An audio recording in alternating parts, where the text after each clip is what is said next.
What does it mean to live together? On this land. In this place?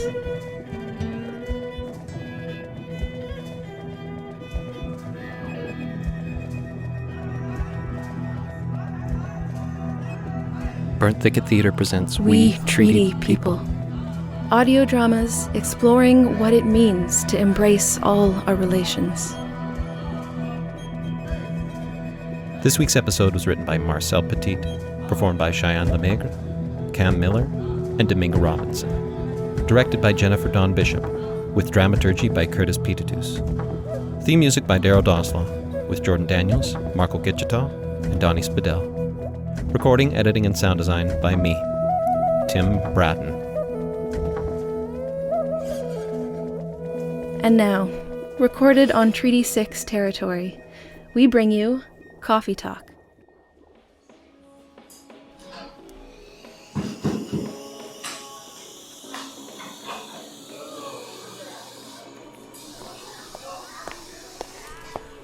Hi, how are you?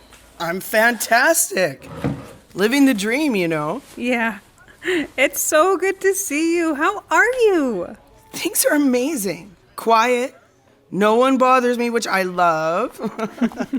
And it's beautiful weather. Hi, do you want a refill? Mm-hmm.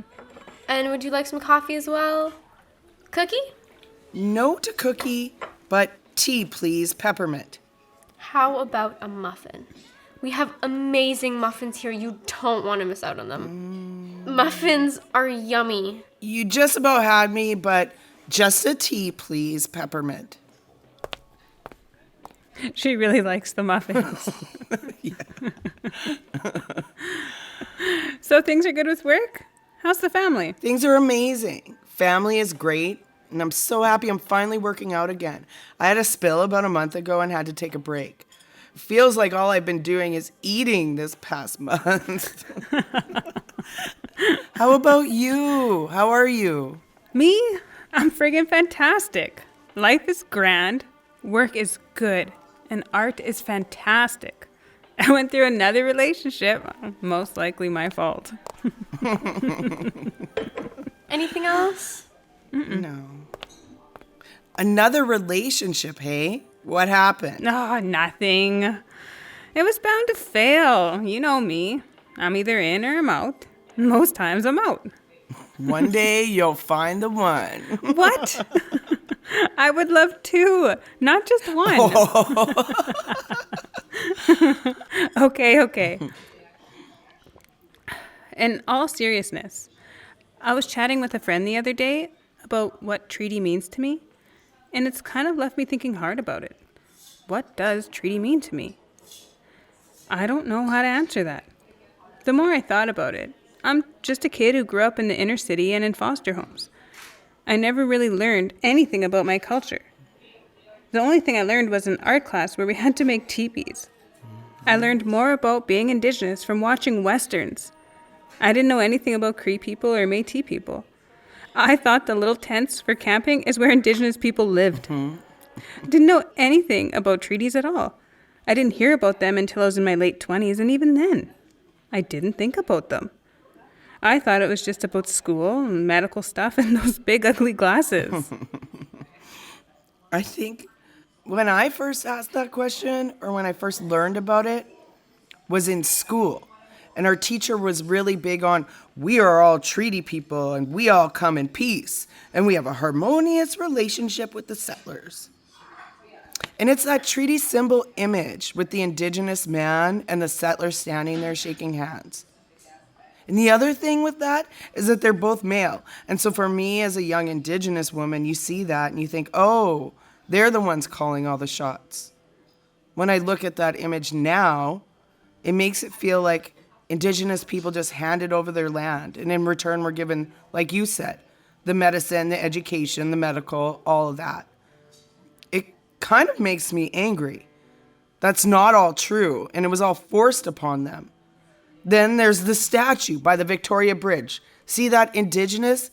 Is it an Indigenous person pointing and the man is sitting? I dislike that statue. Yeah, Chief Whitecap, and I forget the other guy's name. That statue really irritates me. because we've never really learned the truth behind Saskatchewan. Everyone thinks we just allowed the settlers to come and take the land and use it for farming and stuff when we didn't. Even the politics behind that statue, right? That statue wouldn't have happened if the mayor didn't need to suck up to brown people. It's all political. And male ego. Yes, I hear you. I feel like that's the problem with the treaties. It's become such a political thing, even us saying it and talking about it. It's like using the word reconciliation right now. It's all political. They're just buzzwords. They do something over there to be kind, and then they stab you in the back over here. Then they take something from you over here. It's like, we're going to do this for you, but it's going to take 40 years for you to get water. We're going to say all these nice things, but we're still going to shove pipelines through your land. We're going to arrest people who are protesting peacefully. We're going to hurt people because we can. But we're all treaty people. That just makes me so mad. Even as a teacher, it's difficult to teach that to students when me, myself, don't even understand it. Treaty only came how many years ago? Do the math. 1867, Treaty 6 was signed. Even before that, there were other treaties that were signed. But where's the history before that? That's the truth I believe needs to be told, that needs to be shared before treaty. Honestly, what I think it all comes down to is that we are all treaty people is for white people to feel better about the crap that's been done to us and is still being done to us. But of course, they don't think to stop that, do they? Yeah, I believe that too. Because it's not for Indigenous people. Well, just like we said at the beginning, that you and I grew up in a time where we didn't learn anything about the treaties when we were kids. We didn't know that it was signed out by Fort Carleton. We didn't learn anything about Métis or Indigenous people in Saskatchewan. I had to learn these things from wanting to learn. Where they were signed, who they were for, where the treaties were. That's the thing that's so interesting about saying we are all treaty people. This is not made for us. It's made for other people to get rid of their fragility, their fears, and make themselves feel better for raping the land and raping the people. To say, oh, it's okay because we signed these with you. And most of these treaties got signed because people were starving and needed food. They didn't get signed because we were best friends. I feel for you. How tough it must be going into an education system that has failed tons and tons of Indigenous people. And now you're teaching Indigenous to non-Indigenous people about what it means to be treaty. I think if I were to say, I would have to go back to when I was taught, and you were just explaining it. We were taught about the rebellion in 1885. It's not a rebellion, it's a resistance. I attended a day school, the C.C. Wahome Day School on Big River First Nation. It was brainwashing. We were taught in the history book a very small portion of what treaty was. And it was the savage Indians giving up the rights to their land, allowing the farmers to come in and settle. Then along came the railroads. I had to go to university to learn about our history. I had to relearn everything. My whole identity just erased. Everything from my whole 12 years of education prior to the master's program. Even more, because I did an undergrad and then the master's program. My master's program is the one that opened me up to my whole identity as an Indigenous person. It doesn't even revolve around treaty. That education was much more than that. It was further back. Having to teach that now in school, I would say it's a real challenge because you must start from scratch. You have to start from the young students. I think our education system is failing us. I'm glad I have awesome co-teachers and people that I work with who are decolonizing the system and flipping it. We're taking the system and flipping it. And we're bringing in experts in this area because it's not only going to be me that's able to answer this question. Such a weird question. What does treaty mean to me? I know it's not just the big shiny medallion that the Prime Minister has in his cabinet. I like that you said that too.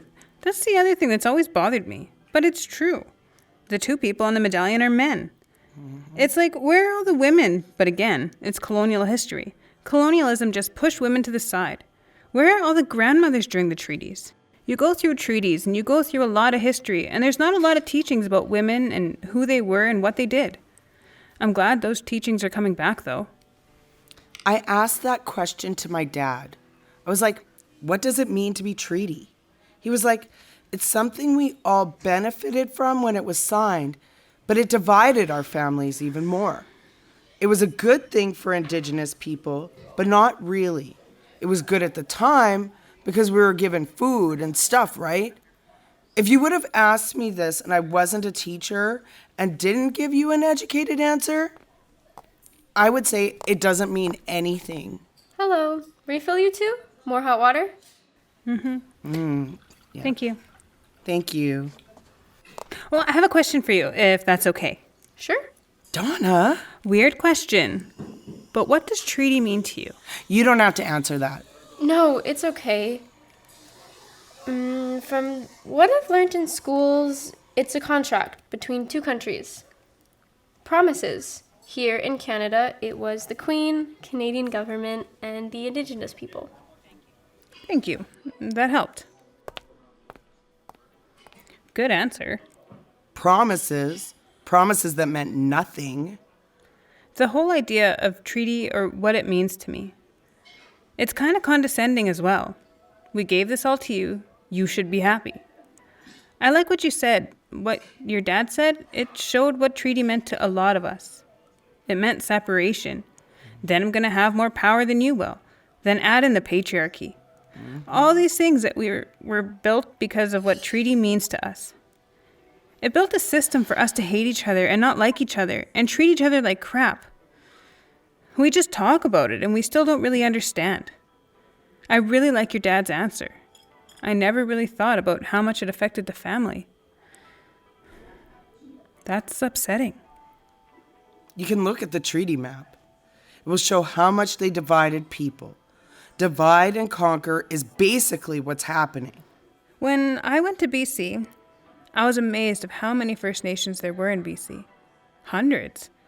And I found out they did this on purpose to separate them. Separate families and separate them so they wouldn't work together. It was a strategy to divide and conquer. That's what it was. We have more Indigenous people in jail than anyone else in this country, women and men. We have the highest suicide rates as well. Is that treaty rights? While the RCMP attack and hurt people on their own land. While there are tons of First Nations without water, without proper housing. It's still a genocide in this country.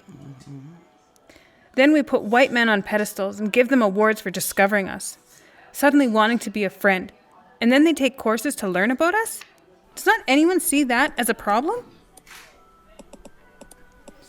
If you Google what does treaty mean, it states that a treaty is a binding formal agreement, contract, or other written instrument that establishes obligations between two or more subjects of international law. In this country, that means shit to any government. I do want to believe that it means something.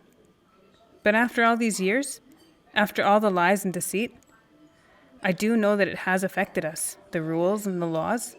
We can go less than 50 to 60 years ago that they banned our dancing and our ceremonies, that our families couldn't leave the reserve without a pass. Then you add in residential schools, day schools, and the disgusting foster system that's still killing children today. Then you think about all the intergenerational effects that we had to deal with. We had to deal with our own shit, our own trauma, whatever abuse you want to pick from that. We should be celebrating we are treaty people.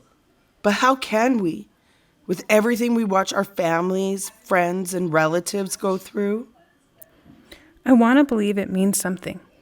I truly do. If you think about it, treaties do affect all of us. It affects us daily from family to work. It's the land, the air, the earth, our families, and the ones before us, and the ones coming after us. Yeah, you're right. Oh crap, I have to go. Damn it! I have a meeting. Yikes! Thanks for the heavy talk. Yes, that was heavy, wasn't it? That was your fault. True. You have a great rest of your day. You too. Let's do this again. No heavy talk, though. Yes, I'll text you. Thank you for coming.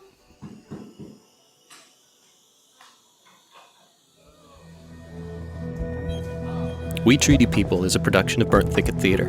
Support our work with a donation and learn more about the artists at burnthicket.com. Special thanks go to the Canada Council for making this project possible. And to our season sponsors, Shercom Industries and SK Arts. This work was gratefully created on Treaty 6 territory and on the homeland of the Métis. Join us next time for a conversation with the artists about this episode of We Treaty People.